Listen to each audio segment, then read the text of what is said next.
I recently asked on Twitter, how do you manage your background processes that your Rails app depends on while you're using it in development on your local machine? And several suggested using the Foreman gem. And that's what I want to show you here how to use in this episode.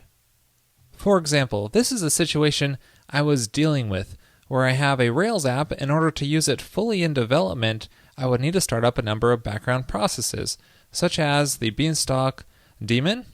Let's start that up. And I also have a worker script, so we can start that one up as well. And I also have another background process, which is the phase server. So I'll start that one up as well. And I've done episodes on these various tools in the past as well.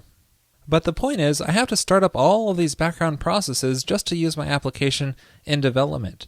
It would be a lot nicer if there was something simpler that I could use to start all these up and manage them. And for that, that's where Foreman comes in. So the first step is to install the gem with gem install Foreman. Now Foreman uses what's called a proc file, so just create one at the root of your project here. Now inside of here, you need to list out the various processes that you want Foreman to manage, but you also need to give each one a name. For example, let's call the first one here Beanstalk, and then we follow the name by a colon, and then we just specify the command that we want to actually run. In this case, we want to run the Beanstalk daemon command. And we also want a worker process, and that can run the script worker command. And finally, we also want the fay process, which will run the fay rackup command that I showed you earlier. Once you're done writing that proc file, you can check that as valid by using the foreman check command. Running that, you can see that it looks like our proc file is valid.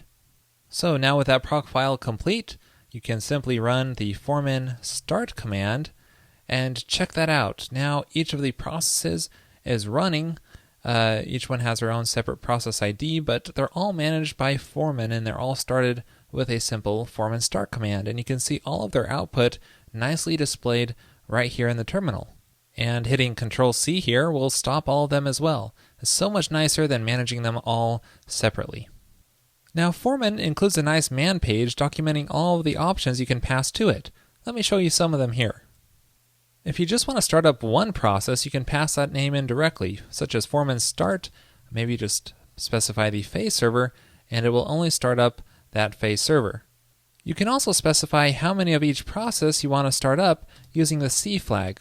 For example, let's say we wanted to start up 4 workers instead of just 1, which is the default.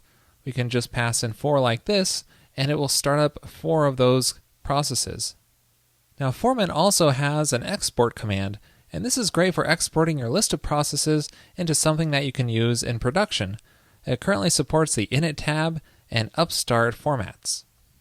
So for example, if we run foreman export upstart and then choose the current directory, just as an example, it will output all these upstart configuration files into the current directory here. And we could take a look at one of them here just to see what it looks like. And you can see, basically, it's just going to execute that given command and handle all the logging and everything for us. Really nice to have this feature. And that's it for this episode on Foreman. This episode's on the shorter side because Foreman really is that simple. It's a simple solution, but for a specific problem, and I find it does the job quite well.